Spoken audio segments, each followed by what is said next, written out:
Usa ka pawikan nga patay na nabangalan sa mga mananagat sa barangay Tinggo, Olango Island nga nagpautaw-utaw na lang sa kadagatan. Ani ang report.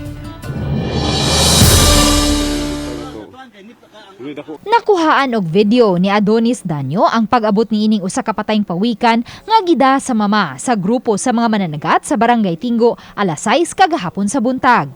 Matod ni Tinggo Barangay Captain Odi Flores, patay na ang maong pawikan dihang nabangalan kini sa kadagatan habig sa barangay Tinggo. Aduna kini gitason nga 1.7 meters ug motimbang og 150 kilos. Apan wa kini makitay og samad. Ano na po may suggest na ko nga pwede balsamaron among i-preserve at may butang sa eskwelahan.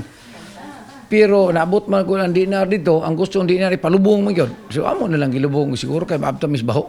Matod sa fisheries technician sa Lapu-Lapu City, usa kini ka green turtle apan wa na nila masusi kun bayi ba kini o laki.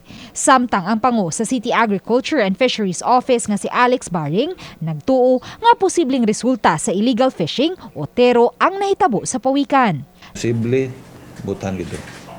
Kaya na may report good a week before nga naay nagtiro dito. While kami naningamot niya maprotektahan ang ato ang kuanon ta ato ang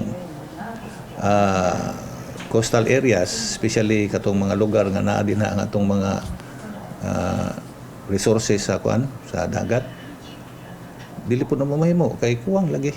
Sige mi request wa mi bantay dagat. Sa Pikasbahin, giduso na sa konseho sa Barangay Punta Engaño ngadto sa City Agriculture and Fisheries Office ang approved resolution sa planong himuong marine protected area ang Magellan Bay sa Sitio Mangal sa Barangay Punta Engaño. Sa maong dapit, ubay-ubay nga mga pawikan ug butanding ang kanunayng masigpatan. Amo ni siyang pasakahan og resolution amo ipada sa SP. Haron mapakanaogan og ordinansa aron atong mahimo siyang marine park atong mabuhatan og buya nga dili na basta-basta maduulan sa Uban ni Marlon Malgazo, Luan Merondina, Balitang Bisdak.